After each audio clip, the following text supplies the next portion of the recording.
عنہ۔ حضور غوث اعظم رضی اللہ تعالیٰ عنہ فرماتے میں تقریر نہیں کرتا تھا، تعلیم مکمل کر لی، بات نہیں کرتا تھا۔ میں کہتا تھا میں کیسے لوگوں کے سامنے واز کروں؟ کہتے ہیں مجھے خواب میں مصطفیٰ کریم کا دیدار نصیب ہوا۔ محبوب نے فرمایا عبد القادر بات کیوں نہیں کرتے؟ میں نے کہا حضور یہ عربی لوگ ہیں، فصیح و بلیغ ہے، ہر آدمی بات سمجھتا ہے، تو میں کس طرح اتنے مجمع میں بولوں گا؟ بڑا مشکل کام ہے، ہر آدمی کی ذہنی سطح کے مطابق کیسے بات کروں گا؟ کہتے ہیں مصطفیٰ کریم نے فرمایا منہ تو کھولو ذرا۔ کہتے ہیں میں نے منہ کھولا تو حضور نے 7 دفعہ لعاب دہن میرے منہ میں ڈال دیا۔ فرمایا اب تو بولتے جانا اور میری برکتیں تیری مدد کرتی جائیں گی۔ آپ فرماتے ہیں اگلی شام میں سویا تو مولا علی شیر خدا بھی آ گئے، تو فرمانے لگے عبد القادر منہ کھول نہ بیٹا، تو میرا بھی ہے۔ کہتے ہیں میں نے منہ کھولا تو حضرت علی نے 6 دفعہ لعاب دہن ڈالا۔ تو میں نے کہا حضور آپ نے 6 دفعہ ڈالا ہے؟ تو خواب میں حضرت علی فرماتے ہیں، کہتے ہیں بیٹے میں نبی پاک کے برابر تو نہیں نہ ہو سکتا، میں نبی پاک کے برابر، حضور نے 7 دفعہ ڈالا ہے تو 6 دفعہ اس لیے ڈالا ہے کہ میں حضور کے برابر۔ صحابہ تو خواب میں بھی آ کے کہتے ہیں ہم نبی کے برابر نہیں، تو کیسے نبی کے برابر بن گیا؟ وہ تو خواب میں بھی آ کے کہتے ہیں کہ ہم حضور کے برابر، تو زندگی میں دعوے کرتا پھرتا ہے۔ حضور غوث اعظم فرماتے ہیں بس پھر چھوٹی سی مسجد، اور اس میں نے تقریر شروع کی، میں اکیلا ہی چلا تھا جانب منزل مگر، پھر لوگ ملتے ہی گئے، پھر کارواں بنتا گیا۔ فرماتے ہیں چھوٹی سی مسجد، پھر مسجد بڑی ہوئی، پھر مجمع بڑھ گیا۔ فرماتے ہیں پھر جامع مسجد، پھر مجمع وہاں بھی کم پڑ گیا، پھر بغداد کی عیدگاہ وہ بھی بھر گئی تو صحرا میں جا کے خیمے لگ گئے۔ کہتے ہیں تقریر ہوتی تو ہزاروں کا مجمع، ہزاروں کا۔ ملا علی قاری کہتے ہیں غوث اعظم کے اجتماع میں 70 ہزار لوگ شریک ہوتے تھے، ہزاروں علماء کاغذ قلم لے کے بیٹھے ہوتے تھے کہ غوث پاک جو باتیں بیان کریں گے تفسیری نقطے ہم نے نوٹ کرنے۔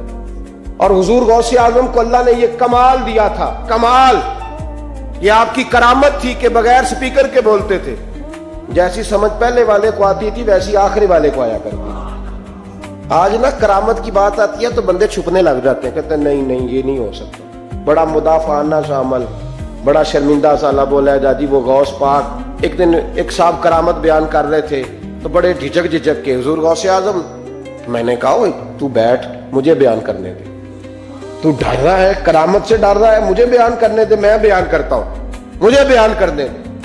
ملا علی قاری علیہ رحمہ نے لکھا ہے، دیگر بہت سارے لوگوں نے لکھا ہے، غوث اعظم خطبہ دے رہے تھے، تقریر کر رہے تھے، اچانک ہاتھ آگے بڑھایا تو یہاں تک ہاتھ بھیگ گیا غوث اعظم۔ ہاں کھول کے دیکھے، کھول کے بات کر رہا، ہاتھ یہاں تک بھیگ گیا۔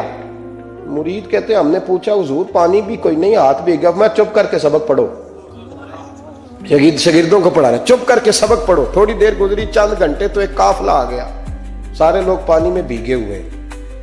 حضور غوث اعظم کے سامنے کھڑے ہوئے، کہا حضور آپ نے بڑی کرم نوازی فرمائی، بڑی کرم نوازی۔ وہ شاگرد کہنے لگے ہوا کیا؟ تو وہ لوگ کہنے لگے کشتی میں بیٹھے تھے تو کشتی ڈوبنے لگی۔ ہم نے کہا یا شیخ عبد القادر جیلانی، خدا کے فضل سے ہم پر ہے سایہ غوث اعظم کا، ہمیں دونوں جہاں میں ہے سہارا غوث اعظم کا۔ کہتے ہیں حضور غوث اعظم نے وہاں بیٹھے ہاتھ لگایا اور ڈوبتی کشتی کو باہر نکال لیا، اور ڈرنے لگے، کہنے لگے جناب یہ کرامت لوگ نہیں مانیں گے۔ تو میں کہا جنہیں نہیں مننا نہ منے۔ ایک عیسائی مسلمان دونوں جھگڑا کر رہے ہیں، غوث اعظم گزر رہے ہیں، جھگڑا ہو رہا ہے۔ عیسائی مسلمان سے کہتا ہے ہمارے نبی عیسیٰ علیہ السلام نے مردے زندہ کیے، تمہارے نبی نے بھی کو کیا تو بتاؤ۔ مسلمان پڑھا ہوا نہیں تھا، حالانکہ نبی پاک نے بڑے مردے زندہ کیے، پڑھا نہیں تھا، بتا نہ سکا۔ غوث اعظم کے کان میں آواز گئی تو جا کے عیسائی کا بازو پکڑ کے جھنجھوڑا، فرمانے لگے کیا کہا تم نے؟ میرے مصطفیٰ نے مردہ زندہ کیا تو بتاؤں؟ فرمایا تو نبی پاک کی چھوڑ، میں غلاموں کا غلام ہوں، میں غلاموں کا غلام ہوں، مجھے بتا کون سا مردہ زندہ کرنا۔ تو چھوڑ حضور کی بات نہ کر، میں غلاموں کا غلام ہوں، مجھے بتا کون سا مردہ زندہ کرنا ہے۔ پرانی قبر پہ لے گیا، کہنے لگا جی اگر نہ ہوا تو؟ غوث اعظم فرمانے لگے جو تو کہے گا وہ میں کروں گا۔ تو کہنے لگے اگر ہو گیا تو؟ تو غوث اعظم کہنے لگے نہ میرے خانقاہ پہ جھاڑو دینا، نہ میرے برتن مانجنا، نہ میرے گھر کا سودا لانا. اگر زندہ ہو گیا تو بس میرے نبی کا کلمہ پڑھ جانا, بس میرے رسول کا کلمہ پڑھ جانا. اللہ اکبر. اس نے جو سب سے پرانی قبر تھی نا, وہ کہتا ہے یہ ہمارے دادا نے بھی نہیں دیکھا تھا بندہ کون ہے. اس قبر پہ کھڑا ہو کہنے لگا اس کو زندہ کریں. تو غوث اعظم رضی اللہ تعالیٰ عنہ قبر کے سرانے کھڑے ہوئے تو دعا کرنے لگے, کہنے لگے مولا اپنے لیے نہیں تیرے رسول کے لیے.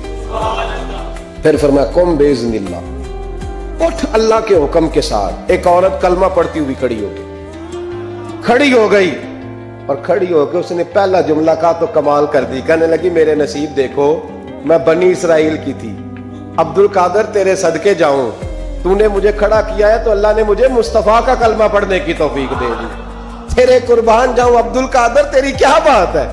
اب وہ بندہ دوڑ کے غوث اعظم کے قدموں میں آیا, فرمانے لگے نا کلمہ میرے مصطفیٰ کا پڑھنا ہے, حضور کا غلام بننا ہے. او بھائیو, حضرت شیخ عبد القادر جیلانی, حضور غوث اعظم رضی اللہ تعالیٰ عنہ, معمولی بات نہ سمجھنا. حضور غوث اعظم رضی اللہ تعالیٰ عنہ فرماتے ہیں میں قدم نہ لگاؤں تو اللہ ولایت ہی نہ دے, میں قدم نہ لگاؤں تو اللہ ولایت نہ دے. ایک آدمی سے حضور غوث پاک ناراض ہو گئے, ایک شخص نکل جا میرے آستانے سے. دعا منگیا کرو سنگیو, کتے مرشد نہ رس جاوے, جنہاں دے پیر رس جاندے, وہ جیوندے بھی وہ مرے ہی رہتے. چل دوڑ جا, نکل جا.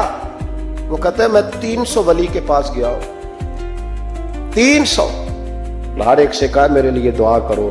وہ کہنے لگے جسے عبد القادر دھتکار دے, اس کو کوئی سینے سے لگا سکتا, چل واپس چلا جا. آ کے قدموں میں بیٹھ گیا, کہنے لگا سونے معاف کر دے. فرمانے لگے تو نے دیر کر دیا, میں تو کب سے معاف کیے بیٹھا ہوں, تو نے دیر کی آنے میں تو رسول اللہ کا غلام ہوں, اور حضور نے معاف کرنا سکھایا ہے.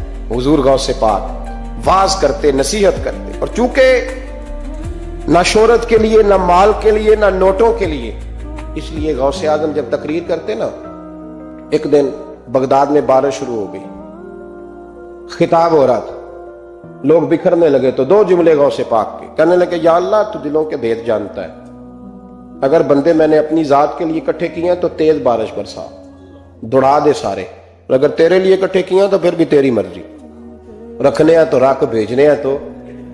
حضرت یحییٰ کہتے ہیں سارے بغداد میں بارش ہوتی تھی, پر جہاں غوث اعظم کی محفل ہوتی تھی وہاں کوئی نہیں ہوتی تھی, وہاں کوئی نہیں ہوتی تھی. غوث اعظم تقریر کرتے کبھی کبھی وجد آتا تھا. وجد کس کو کہتے ہیں؟ وجد کبھی کبھی آپ کہتے نہیں کہ میرے رونگٹے کھڑے ہو گئے, لوں کنڈے کھڑے ہو گئے. پھر کبھی کبھی کہتے ہو یار پتہ نہیں کیا ہوا, آج تو آنسو رکتے نہیں تھے. اسی کو وجد کہتے ہیں. اسی کو, یہ ایک کیف ہے, ایک مستی ہے جو چڑھ جاتی ہے, ہر جگہ چڑھتی, کہیں کہیں چڑھ جاتی ہے, اور کمال ہو جاتا ہے جب چڑھ جائے. پھر مزہ آ جاتا ہے. نہ انکار کریں اج میرا, اج موسم بڑا سہانا, مستی دا اج می برسا دے, نہیں پیاس دا کوئی ٹھکانا, تیرے کول اتر پرانا تے ساڈا درد بھی بڑا پرانا, تے میرا ہس ہس ٹال نہ سانو, اسی پیتےوں باج نہیں جانا. کبھی کبھی ایک ماحول ہوتا ہے نا, کبھی کبھی حضور غوث اعظم وجد میں آتے تھے, کبھی کبھی اللہ کی دریائے رحمت کو بھی کبھی کبھی جوش آتا ہے. اور میرے حبیب فرماتے ہیں وہ پہلے آسمان پر نزول جلال کرتا ہے جو اس کی شان کے لائق, اور فرماتا ہے بندوں مانگ لو جو مانگو گے میں دے دوں گا.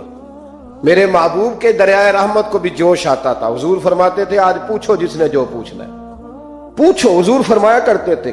ایک دن حضرت ربیعہ بن کعب سامنے کھڑے ہیں تو میں سال یا ربیعہ جو دل کرتا ہے مانگ لے, تیرا نبی تجھے دے دے. کبھی کبھی دریائے کرم جوش میں, تو غوث اعظم کو کبھی کبھی جوش آتا تھا.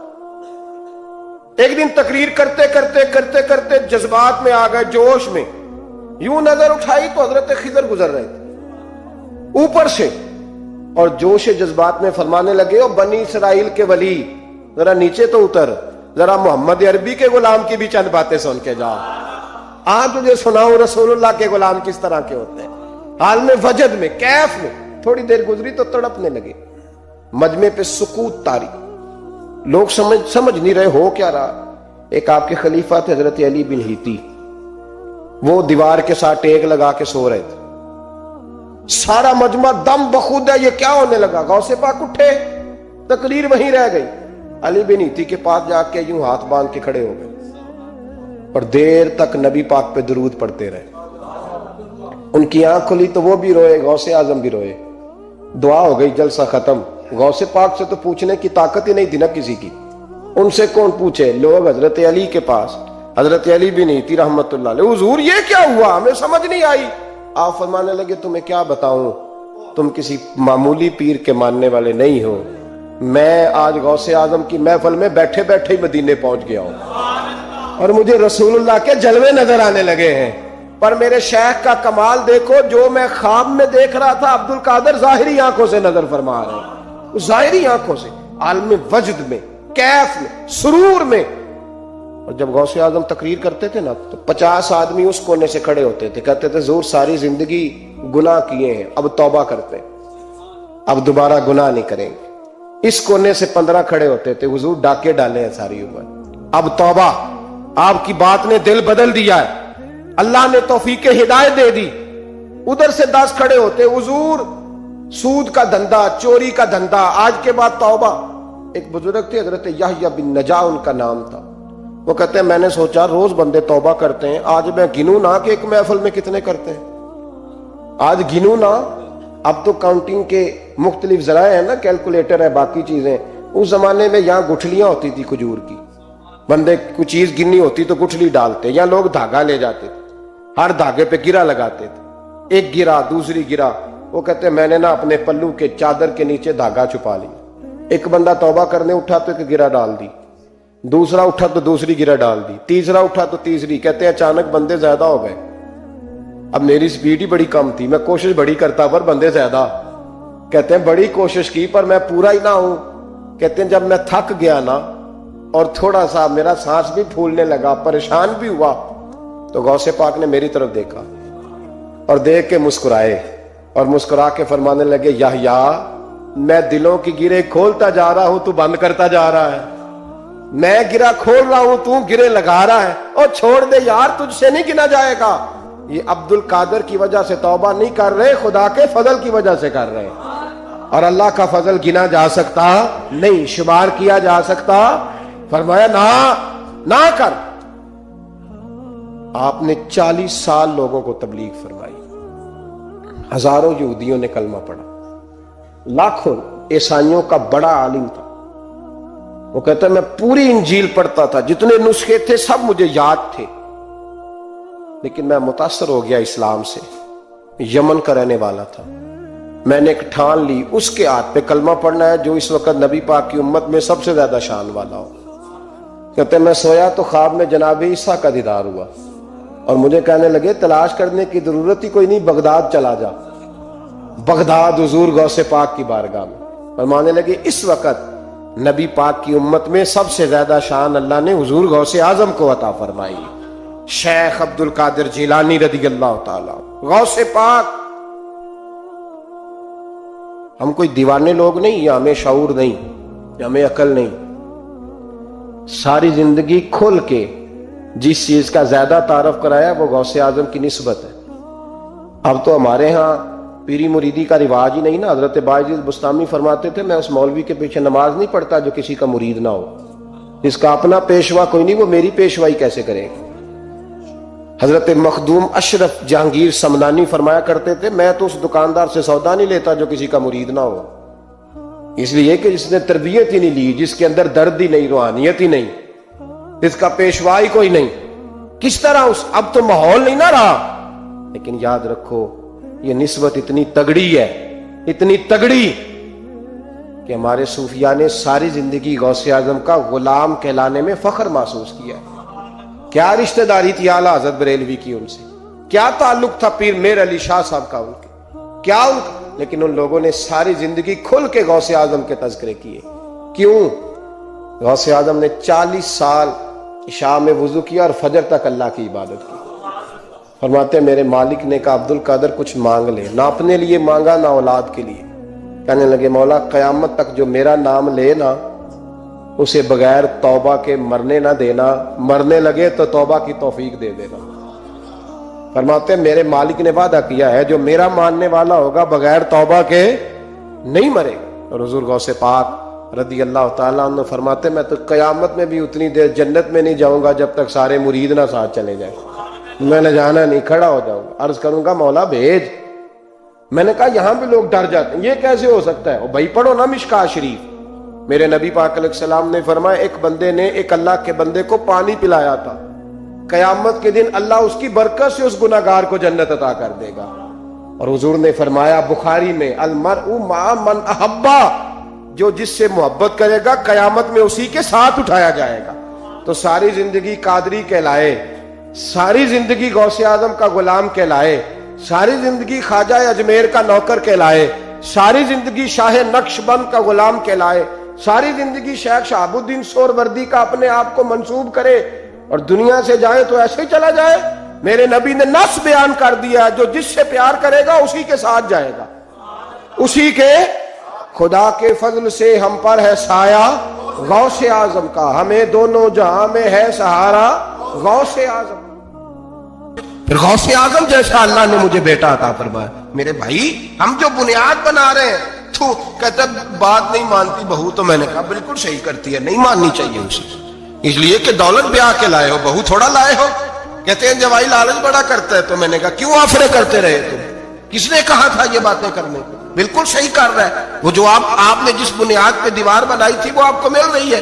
میرے نبی کریم صلی اللہ علیہ وسلم نے فرمایا جب تو گھر بنانے لگے, بچی اور بچے کے لیے رشتہ ڈھونڈنے لگے, دین کو, اگر بچے کے دل میں خوف خدا ہوگا تو بیوی کو مارتے وقت ڈرے گا, 100 دفعہ خیال آئے گا. عورت کے اندر خوف خدا ہوگا تو سمجھے گی میرا خاوند ہے. اگر وہ نماز سے, قرآن سے, نبی پاک صلی اللہ علیہ وسلم سے وابستہ ہوں گے میاں بیوی, تو ان کے اندر ضرور کچھ نہ کچھ تصورات آئے. نہیں, محبوب سبحانی, غوث سمدانی, شیخ عبد القادر جیلانی رحمت اللہ علیہ, آپ کے والد گرامی فرماتے ہیں کہ میں بھوک بڑی سخت لگی ہوئی تھی, بڑی سخت بھوک لگی تھی, تو ایک سیب بہتا ہوا جا رہا تھا, ایک سیب بہتا ہوا جا رہا تھا پانی میں, تو اٹھایا تو کھا لیا. دل میں خیال آؤ ہو پتہ نہیں کس کا تھا. اب جدھر سے پانی آ رہا تھا ادھر چل نکلا. ایک درخت ہے, باغ ہے, اس باغ کے بہت سارے درخت جھکے ہوئے ہیں, اس دریا کی جانب پتہ کیا کس کا ہے, سمجھ آئی کہ انہی کے باغ سے وہ سیب جو ہے بہ کے گیا ہوگا. کہتے ہیں مالک کے پاس گیا, میں نے جا کے کہا بزرگوں, بڑے نیک آدمی تھے, ان سے میں نے کہا بزرگوں, غوث اعظم کے والد کہتے ہیں, میں نے کہا بزرگوں ایک سیب کھا لیا ہے, تو پریشان ہوں کہ وہ میرے لیے جائز نہیں تھا, بڑی کہہ کرنے کی کوشش کرتا ہوں, نکلتا نہیں, مہربانی ہو جائے. انہوں نے کہا میں نہیں معاف کرتا, میرا سیب کیوں کھایا, حالانکہ جاتی ہوئی بھی شاید ایسے ہی جائز ہے, کیوں تو نے کھایا؟ میں نہیں معاف کرتا. تو کو بابا جی قیمت لے لو, بخش دو. بابا جی کہنے لگے چل کچھ دن رہ, میرے کھیتوں کو پانی لگا. سید زادے, چڑھتی جوانی, خوبصورت ماتھا, خوبصورت چہرہ, نور دور دور سے چھلک کے پڑے, سادات کے گھرانے کا سجا ہوا نوجوان, کئی پکڑ کے, کدال پکڑ کے بابا جی کے کھیتوں کو, باغ کو پانی لگاتے. کچھ مہینے رہے تو بابا جی سے کہنے لگے بابا معافی, کہنے لگے نہیں مل سکتی. کہ کس طرح ملے گی؟ کہنے لگے ایک بیٹی ہے میری, آنکھوں سے اندھی ہے, کانوں سے بہری ہے, زبان سے گونگی ہے, ٹانگیں بھی کوئی نہیں دونوں, بس سانسیں چلتی ہیں, تو شادی کرے تو معاف کر دیتا ہوں. حضرت غوث پاک کے والد گرامی کہنے لگے مجھے قبول ہے, میرے اندر جو رزق چلا گیا اس کو پاک کرنا ہے, کہیں وجود جہنم کہیں جھنہ بن جائے, میری تو نورانیت چلی جائے گی ساری اگر میں اس طرح کا, مجھے قبول ہے. نکاح ہو گیا. کہتے ہیں جب حجلہ عروسی میں داخل ہوا, رات کمرے میں گیا, تو میں نے آنکھوں سے دیکھنے والی, کانوں سے سننے والی اور حور سے ملتی جلتی ایک خوبصورت عورت بیٹھی دیکھی. میں پلٹ کے باہر نکلا دوڑ کے, میں نے کہا بابا میرے والی نہیں, وہ تو اندھی تھی, وہ اندھی تھی, وہ بہری تھی, گونگی تھی, یہ کون ہے؟ حضور غوث اعظم رضی اللہ تعالیٰ عنہ کے نانا جی کہنے لگے بیٹے اندھی اس لیے کہا تھا کہ جب سے پیدا ہوئی ہے اس نے غیر محرم کا چہرہ نہیں دیکھا. گونگی اس لیے اس کو کہا ہے کہ اس کی زبان پہ نہ غیبت آئی نہ چگلی آئی. میں پیار کرنے والا باپ ہوں, پر اس نے کبھی مطالبہ میرے ساتھ بھی کوئی نہیں کیا. اس کی زبان پہ یا خدا کا ذکر رہتا ہے یا محمد عربی کا درود رہتا ہے, اس کے علاوہ بولتی نہیں, یہ لہذا گونگی ہے. اور فرمایا کوئی غیبت کرنے لگے, چگلی کرنے لگے, جھوٹ بولنے لگے تو اٹھ کے چلی جاتی ہے, سنتی نہیں, لہذا پیری بھی ہے. اور چونکہ کبھی گھر سے باہر پیر ہی نہیں رکھا لہذا لنگڑی بھی ہے. حضرت جناب سیدنا غوث اعظم کے والد گرامی فرماتے ہیں میں نے ایسی عورت کے ساتھ نکاح کر لیا اللہ کی رضا کے لیے, تو پھر رب نے مجھے عبد القادر جیلانی جیسا بیٹا عطا فرمایا. اللہ کرے ایسے لوگ بھی ملے جو کہے پہلے پوچھ لینا بچہ نمازی ہے کہ نہیں. اللہ کرے کہ رشتے ڈھونڈتے وقت یہ کوئی پوچھنے لگ جائے. اللہ کرے کہ کوئی پوچھنے لگ جائے کہ بچی پردہ دار ہے کہ نہیں. اللہ کرے کوئی پوچھنے لگ ہی جائے کہ بچہ قرآن شریف کے ساتھ دلچسپی رکھتا ہے کہ نہیں. اسے حضور کی نعتیں اچھی لگتی ہیں کہ نہیں. وہ نبی پاک کے نام کا نعرہ لگانا جانتا ہے کہ نہیں. کبھی اس کی آنکھوں میں مصطفیٰ کے لیے کوئی آنسو آیا ہے کہ نہیں. کبھی وہ تڑپا ہے کہ نہیں. کبھی وہ رویا ہے کہ نہیں. کبھی اسے محبوب پاک علیہ السلام کی غلامی پہ ناز ہوا ہے کہ نہیں. کبھی ایسا ہوا ہے کہ وہ سر پہ پگڑی باندھ کے چہرے پہ داڑھی سجا کے سفید رنگ کا جوڑا پہن کے شیشے کے آگے کھڑے ہو کے کہتا ہو آج میں بڑا سی لگ رہا ہوں اس لیے کہ میں اپنے محمد عربی کے لباس پہ لپٹا ہوا ہوں, اپنے رسول کا میں نے انداز اپنایا ہے. اللہ کرے ایسے بھی ہونے لگے. قرآن مجید کی آیت میں نے تلاوت کی. اللہ فرماتے ہیں الف لام میم احسب الناس ان یترکوا ان یقولوا آمنا. اللہ فرماتے ہیں کیا لوگوں نے یہ گمان کیا ہے کہ انہیں چھوڑ دیا جائے گا صرف یہ کہہ دینے پر کہ ہم ایمان لے آئے. انہوں نے کہا ہم ایمان لے آئے تو اب انہیں چھوڑ دیا جائے گا بس ختم. اتنی بات پر چھوڑ دیا جائے گا. وہم لا یفتنون, اور انہیں آزمایا ہی نہیں جائے گا. فرمایا ایمان لانے کے بعد صرف ایمان پر ہی تمہیں چھوڑا نہیں جائے گا بلکہ تمہیں آزمایا جائے گا. تمہاری آزمائش ہوگی. کس طرح؟ وَلَنَبْلُوَنَّكُمْ بِشَيْءٍ مِّنَ الْخَوْفِ وَالْجُوعِ وَنَقْصٍ مِّنَ الْأَمْوَالِ وَالْأَنفُسِ وَالثَّمَرَاتِ. تمہیں کسی نہ کسی ایک چیز سے ضرور آزمائیں گے. یا خوف سے آزمائیں گے, بھوک سے آزمائیں گے, جانوں اور مالوں کی کمی سے, پھلوں کی کمی سے آزمائیں گے. اور یہ پھلوں کی کمی سے مراد علماء تفسیر نے لکھا اس سے مراد اولاد کا انتقال کر جانا بھی ہے. وہ بھی پھل ہوتی ہے. تمہیں آزمائیں گے اور اگر تم پورے اترے تو وَبَشِّرِ الصَّابِرِينَ. رب فرماتا ہے محبوب پھر صبر کرنے والوں کو میری رحمت کی خوشخبری سنا دے, پھر انہیں خوشخبری دے دے میرے کرم کی. میرے عزیز زندگی میں آزمایا جائے گا. نبی اکرم نور مجسم شفیع معظم صلی اللہ علیہ وسلم کی بارگاہ میں حضرت خباب بن ارت رضی اللہ تعالیٰ عنہ حاضر ہوئے. حضور خانہ کعبہ کے ساتھ ٹیک لگائے بیٹھے تھے تو حضرت خباب عرض کرنے لگے یا رسول اللہ اتنی تکلیفیں آ رہی ہیں, کافر اتنا ستا رہے ہیں, ہمیں پریشان کیا جا رہا ہے, ہم سخت آزمائش میں. حضور آپ اللہ کی بارگاہ میں دعا کیوں نہیں کرتے ہمارے لیے؟ تو نبی پاک علیہ السلام فرمانے لگے تم سے پہلے لوگوں کا حال پتہ کیا تھا؟ یہ صحیح حدیث بخاری میں موجود ہے. فرمایا تم سے پہلے لوگوں کا حال یہ تھا کہ انہیں گڑھے کے اندر رکھ کے ان کے جسم کو مٹی سے دبا کے پھر ان کے سروں پر آریاں رکھ کے چیر دیا جاتا تھا, لیکن پھر بھی وہ اپنے دین سے ہٹا نہیں کرتے. نبی پاک علیہ السلام فرمانے لگے تم سے پہلے لوگوں کا یہ عالم تھا